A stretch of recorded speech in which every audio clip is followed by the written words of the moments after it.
Yesterday we covered quite a bit of terrain. I explained lots of things, lots of central things related to practice, and then also something historical happened. That ancestor practice session with Bodhidharma. So, as I have told, as you know, it is a universal practice in Zen temples, Zen groups, to chant the names of lineage masters from before the time of Buddha Shakyamuni through the Indian patriarchs, Chinese patriarchs, and then in my case Japanese patriarchs, because I studied Japanese Zen Buddhism. But it's a curious thought that it's possible, maybe even probable, that during the last 1500 years, well, I don't really know when they started chanting the names of the masters, but you know, let's say that during the last 1500 years after Bodhidharma's passing, after his time, you know, it might be that what we did yesterday, ancestor practice with Bodhidharma as a group, as a little sangha, has never happened before. It can be the case, you know. So then, when was it? 7 years ago, when Tangen Rossi passed away, and he said that, like I quoted him yesterday, he said that, you know, if you want to invite me, tune in with me, I will respond, even after his passing. So it is possible that, you know, I'm not scholarly oriented at all. I've never been a big reader of books and classics. You know, there's lots of Zen literature, like there is literature in any type of Buddha Dharma. But so it is possible that some other Zen patriarchs, Zen masters, recent or ancient, might have said the same thing. You know, you're welcome to invite me and I will gladly respond. But I have never seen it. I have never seen it. If somebody's watching this from YouTube, please leave a comment if you know that somebody has said it. But so, yeah, so I have done a fair bit of reading, especially back in the day when I was getting to know Zen tradition, and I don't recall ever reading any Zen patriarch saying that. And it's curious that ancestor practice, according to my experience, you know, I have practiced many sessions with Tangen Roshi, Zen Master Dogen, who is a huge figure in, you know, he brought a Soto Zen Buddhism from China to Japan, or in 13th century.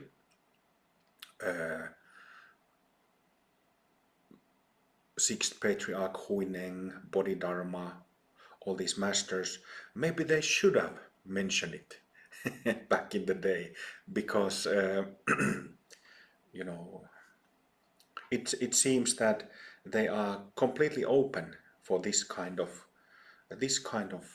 transmission, this kind of connection. And actually, one thing that is perhaps not that well understood. You know, Zen tradition is known for Zazen, for sitting meditation. Zen means Za means sitting or seated, and Zen means meditation, contemplation. It's actually interesting. You know, in Japan, they use these pictograms as their kanji characters as their writing. And the kanjis used today in Japan are actually old Chinese. In China nowadays they use these simplified kanjis or hanjis. So in Japan they actually use this ancient Chinese, old Chinese.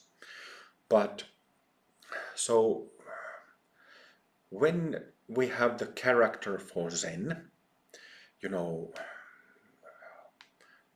several thousand years ago, they wrote that character a bit differently. And that's why I use the term pictogram. It's like a picture. It's a writing character, but it's a picture, like a simplified picture that explains something. And if you look at the character of Zen, the old few thousand years ago version of it, few thousand year old version of it, it looks like a seated person who is in a cross-legged meditative posture. Isn't that interesting?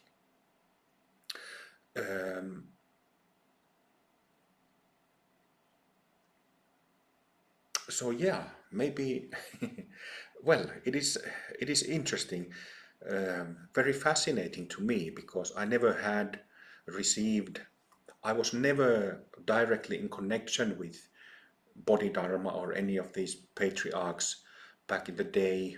It was never pointed out, it was never discussed. And also what Susan said yesterday, that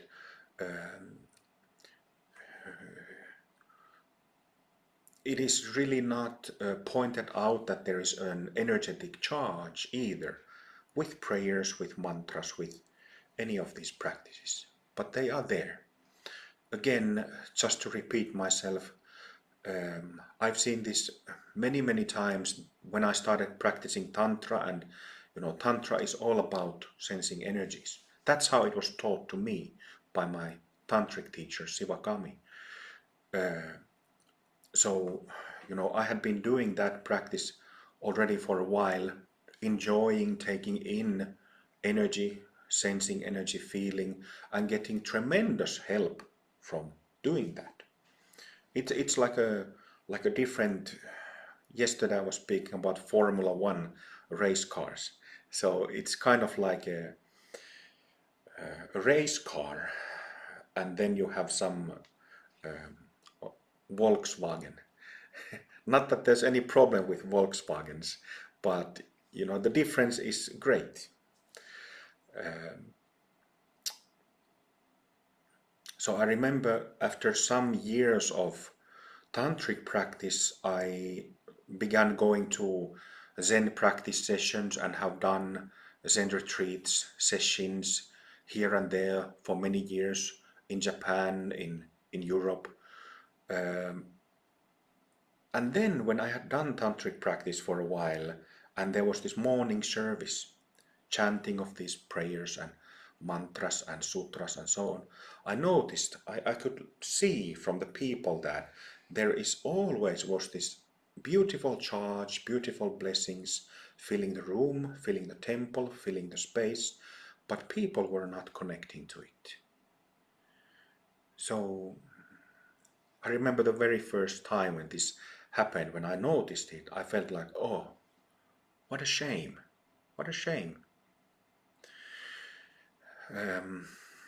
So in Revitalized Zen, we are not gonna chant like is commonly done in traditional Zen. We're not gonna chant like 85 or 90 names or generations of lineage holders. Well, we might at some point chant the names in a list of those who, let's say, those Zen masters and patriarchs who have communicated their willingness to me, and chant their names. Of course, this requires that they are, each one of them is fully attained Buddha. So nothing less will do. But I was thinking of doing something similar in our Well, it's already 3 p.m. where I am. Some of you are from the United States, so to you it's morning there.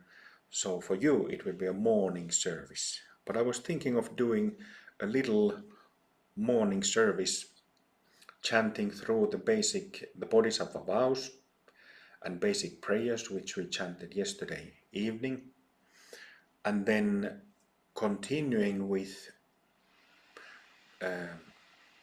you know the name when 85 generations of lineage masters are chanted. It's literally called, in Japanese it is Teidai Dempo Busso no Myogo, which means roughly venerating the lineage masters. So let's chant through the basic prayers and then continue with venerating one lineage master, in this case Bodhidharma. Just one of them, not 85, not 90, just one, and then feeling Bodhidharma's presence. It's kind of, how do you say in English, like not doing him a favor, but doing him good. Is that how you say it? Giving him the opportunity to do what Buddhas do, so that we on the receiving end are also properly receiving what he has to offer. So let's do a little morning service. So you can take a comfortable upright sitting posture.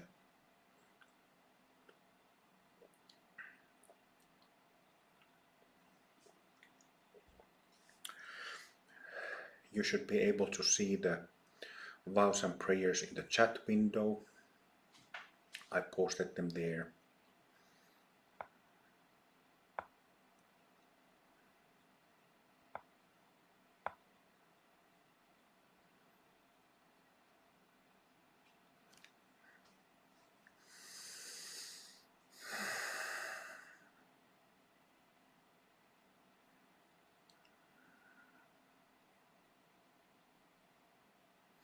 Relaxing eyes, relaxing mouth, relaxing the whole body for a few moments, letting energies flow freely, like opening doors and windows of a house so that air can circulate freely through the rooms and hallways, through the whole body, through limbs, inside the torso, inside the head. Sense doors open.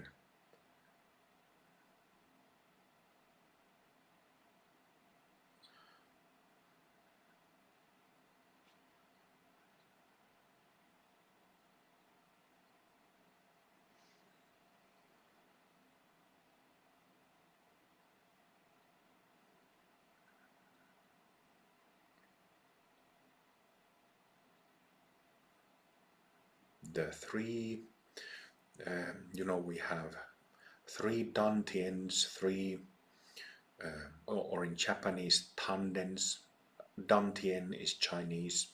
We have three Dantiens inside the body, or non-physically inside the physical body space. One in the head, one in the heart, and one in the gut. All three in straight line on top of each other, roughly about the fist size, your own fist size, inside your head, heart and gut. And the main characteristics of the three are clarity, sobriety in the head, aliveness, softness, kindness, love, compassion in the heart, and then groundedness, stability, peacefulness, and physicality in the gut.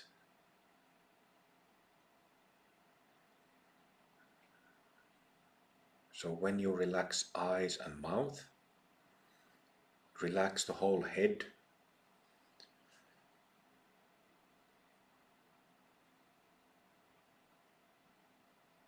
it should reveal this clarity, wakefulness, wakeful quality,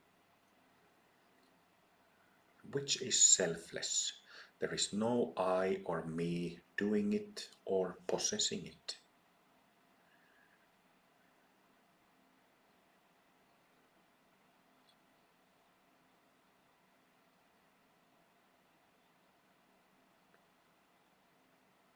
So something that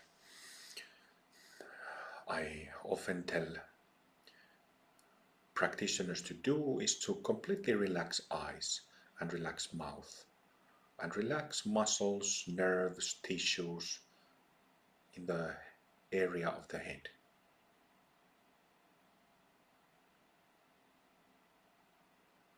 When eyes are relaxed, seeking mode stops.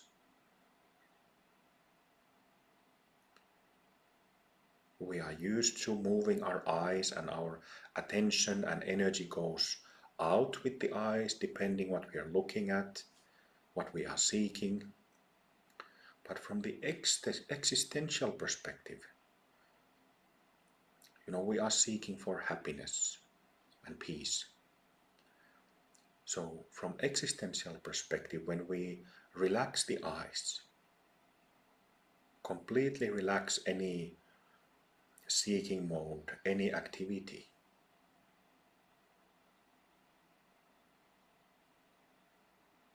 then this spontaneous, natural, effortless, wakeful awareness can be discovered.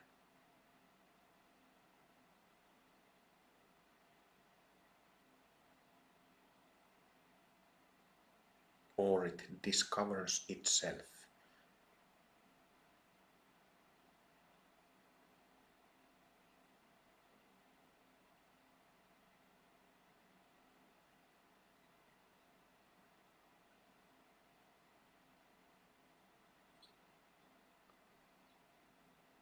And here we are already, when discussing this knowing quality of awareness, the factor of being aware of awareness. Here we are already touching the emptiness/wisdom side of practice.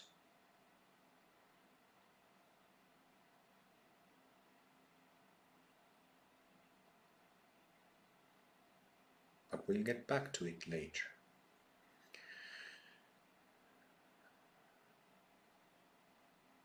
So head clear, and then same with the chest, heart area. Just relax and let open. Let tissues soften, let tissues open, as if there was a big flower or bundle of flowers inside your chest, in the heart. And as you know, in the morning, where sun rises, flowers, when they are first in bud, they spontaneously open. Same with the heart, with the second Dantien of the heart. Just allowing it, being aware, understanding that there is this pure center there, and just allowing that pure center, Dantien, to open up. Open up and bloom. Bloom with aliveness, playfulness, kindness, softness, sweetness.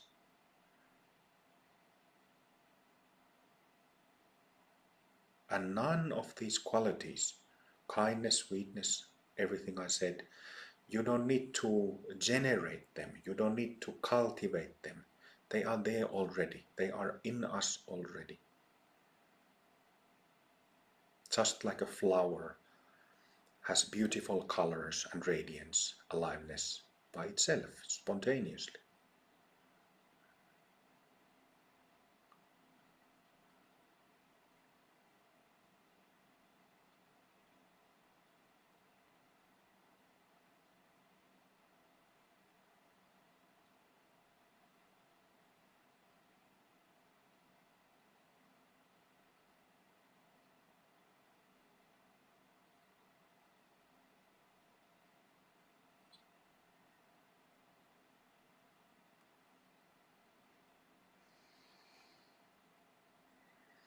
And the third Dantien in the gut, in the belly, still on the straight line inside the body, behind the navel, in between, when you have the skin of the stomach and skin of the back, there in the middle, about the size of a fist, your own fist. Stability, firmness, down-to-earthness, peacefulness. I sometimes say bedrock peacefulness. Same there. There is this Dantien or pure center there. Just letting it, becoming aware of it, and letting it spontaneously open, spontaneously activate.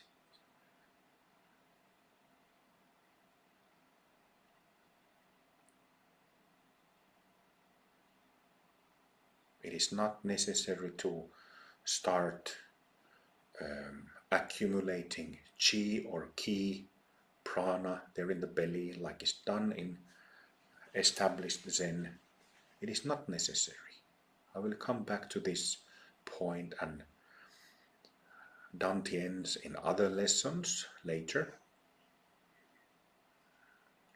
But from my perspective, from the perspective of Revitalized Zen, you just let this gently becoming aware of the area, now in the belly, in the gut, and letting it spontaneously open, spontaneously activate, or letting it activate and letting it spontaneously do what it does.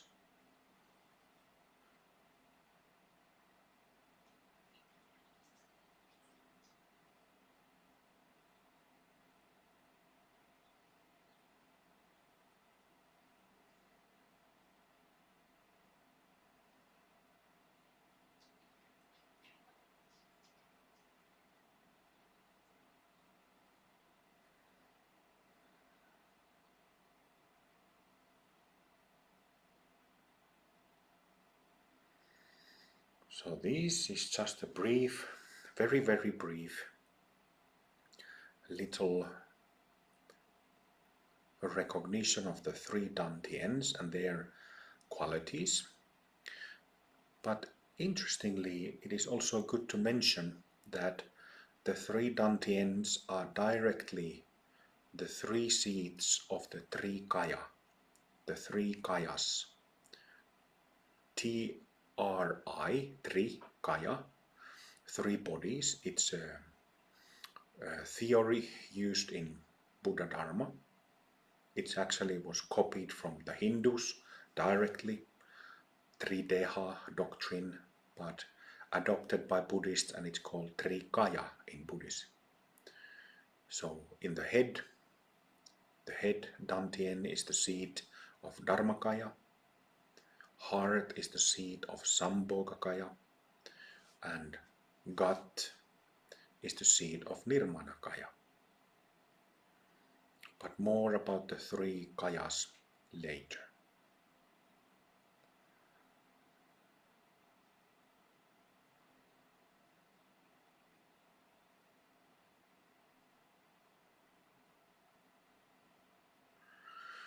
All right, let's continue with our chanting, the morning service.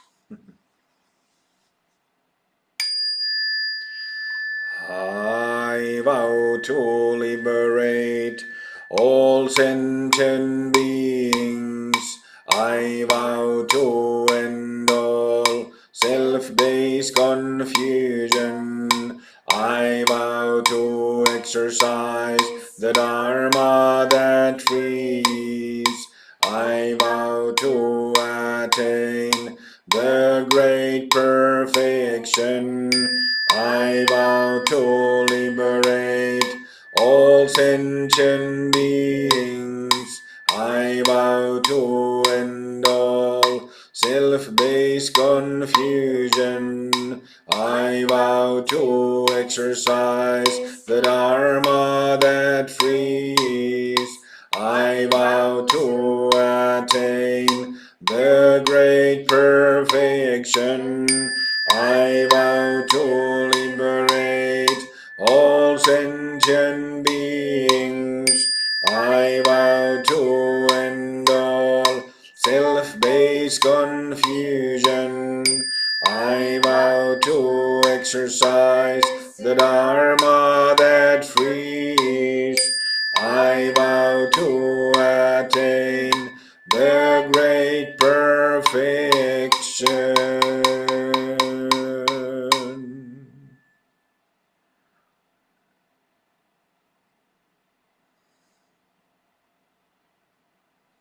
Feel the blessing. With whole body, take it in and feel it. Feeling it with the head, feeling it with heart, feeling with belly, feeling with limbs, feeling it with everything you got.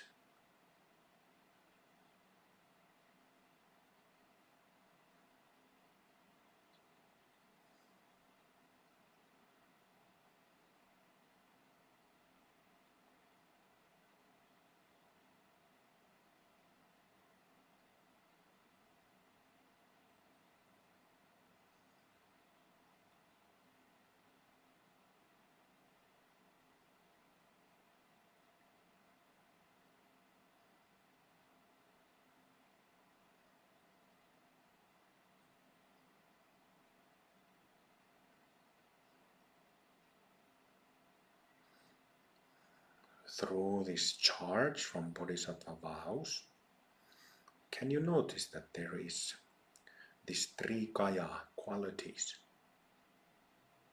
in that blessing? Increased clarity, increased softness, increased peacefulness.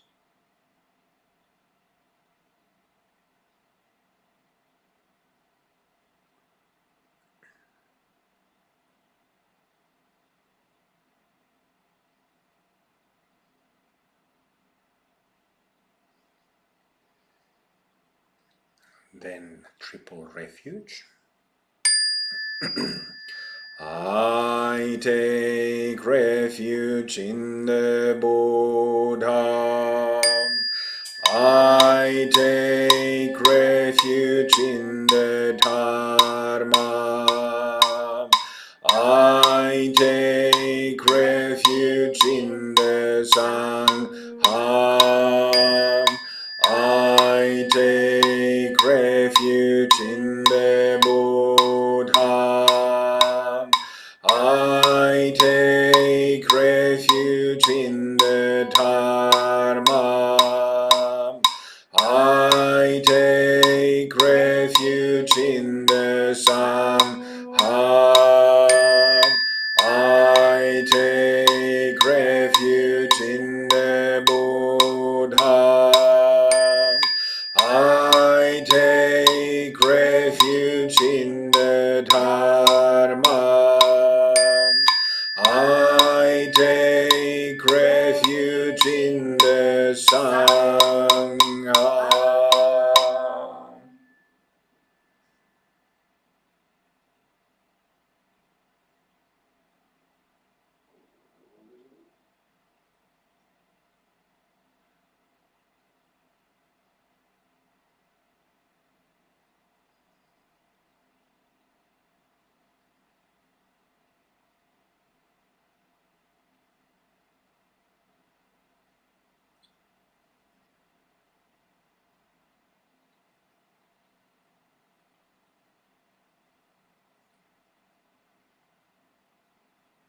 Immense power, isn't it, in refuge?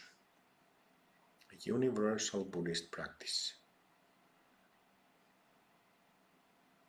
Immense blessing.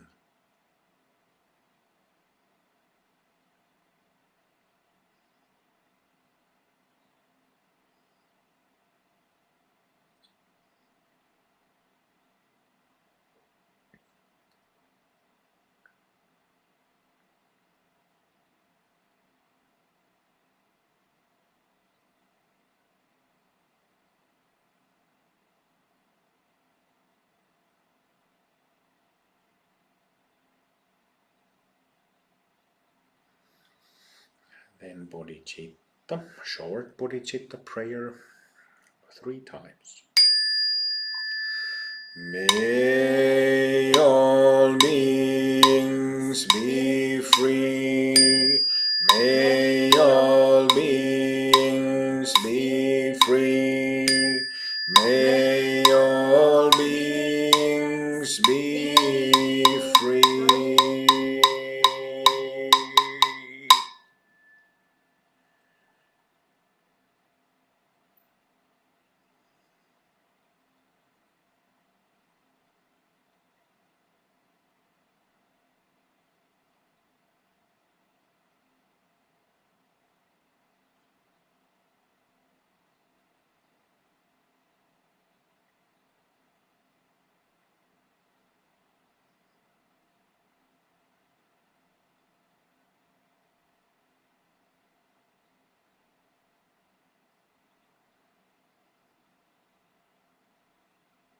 See if even your physical tissues are affected, but especially, specifically, the subtle tissues, your energetics, the meridian system inside the body, and then the auric field, how it stretches open. Always when we reach out to others, to help others. Same with bodhisattva vows and with this basic thought that is expressed in bodhicitta prayer.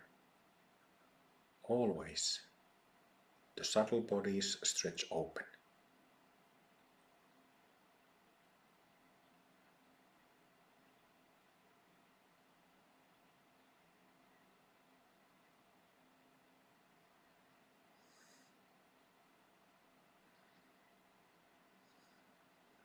And then take it a bit further.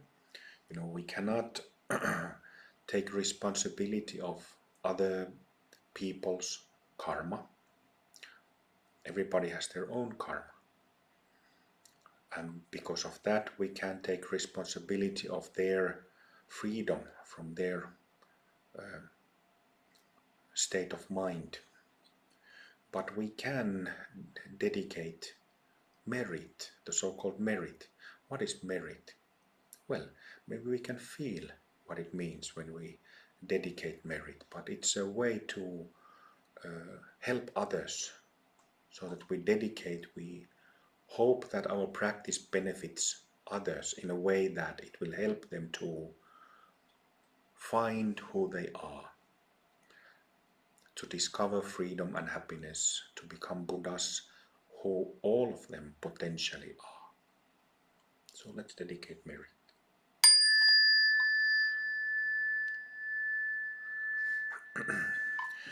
May all beings receive my accumulated merit. I dedicate the merit to the refuge and to all sentient beings.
there. Very nice. What I was saying earlier is that usually when we think of Zen Buddhism, we start thinking about Zazen, sitting meditation, seated meditation. And, people might think that the sitting meditation is the most important practice of Zen Buddhism. But it actually isn't. The most important practice is Sanzen. In Japanese, Sanzen or Dokusan is also a Japanese term for the same thing. And what it means is that it means one-on-one meeting with a master, with one's teacher or a master. So Sanzen or Dokusan, it's practiced in Zen groups, in temples, monasteries, where the students one by one go meet the Zen master. And it is not like a casual discussion, casual meeting, but it can be for senior students a bit more casual, but it's all about transmitting the Dharma, transmitting the experience and pointing out Buddha nature. So this is, in my view, most important practice in Zen Buddhism. And what we do in ancestor practice is Sanzen. So Sanzen, in this case, in this session, with the Zen patriarch Bodhidharma. One-on-one, each one of us meeting Bodhidharma, feeling him,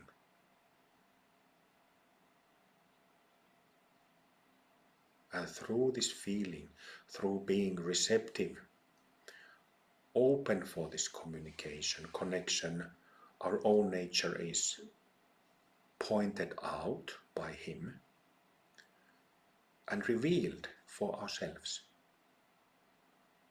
So you could say that ancestor practice is Sanzen or Dokusan.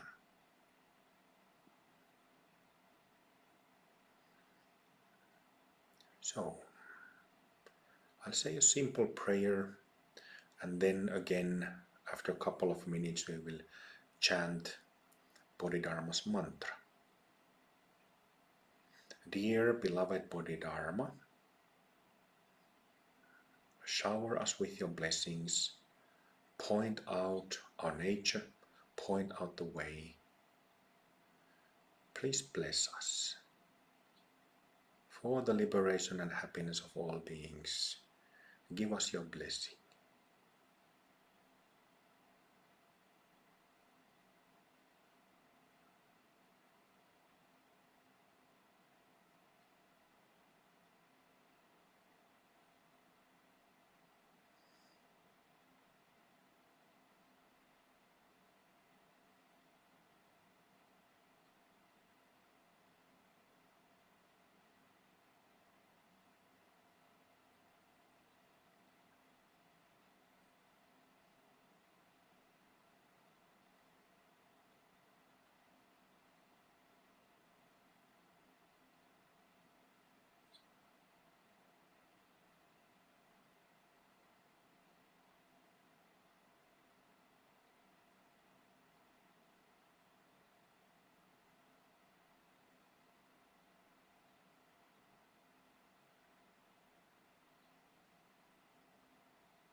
Bodhidharma is typically in Buddhist art, paintings, carvings, he is depicted as this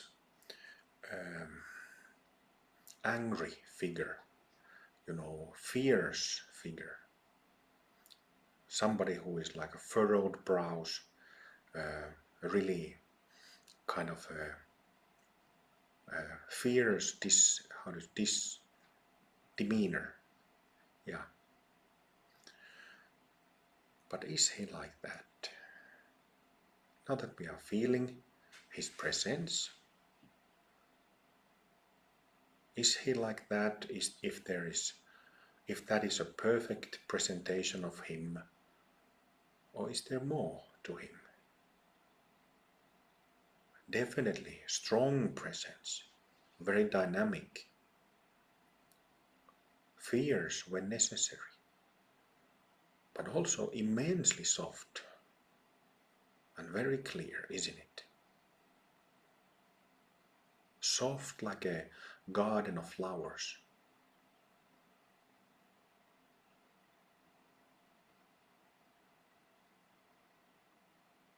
These three, again, the qualities of the three Dantiens, qualities of our Buddha nature, are universal.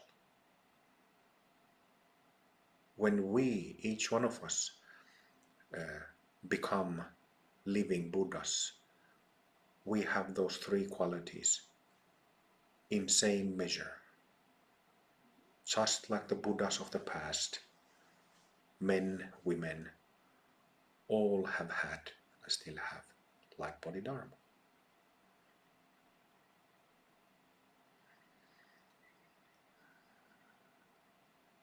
So let's continue with Namo Bodhidharmaye, which we chanted yesterday.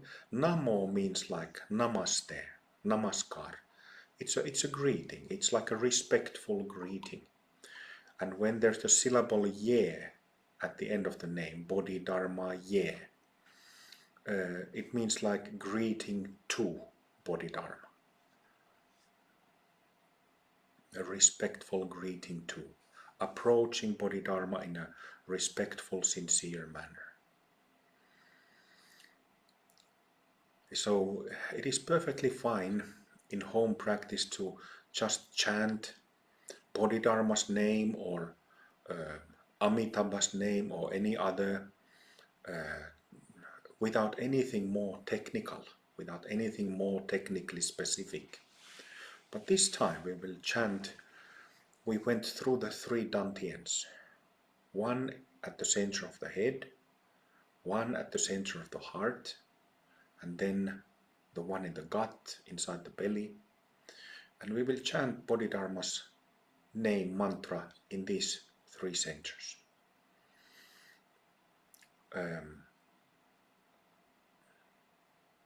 So I will start with two mantras, and from the third we'll continue together, starting from the head.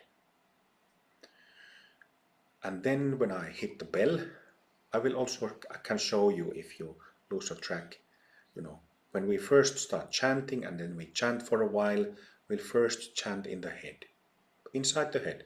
So you put your attention there in the middle and simply chant the mantra there from the middle. And then when I hit the bell, after a minute or two of chanting, you place attention inside the chest, center of the chest, in the heart Dantien. And then we will chant there 1 or 2 minutes. And again, when I hit bell, place your attention inside the belly. And we'll continue like that until we finish chanting. All right. Namo Bodhidharmaye, Namo Bodhidharmaye, Namo Bodhidharmaye, Namo Bodhidharmaye, Namo Bodhidharmaye, Namo Bodhidharmaye,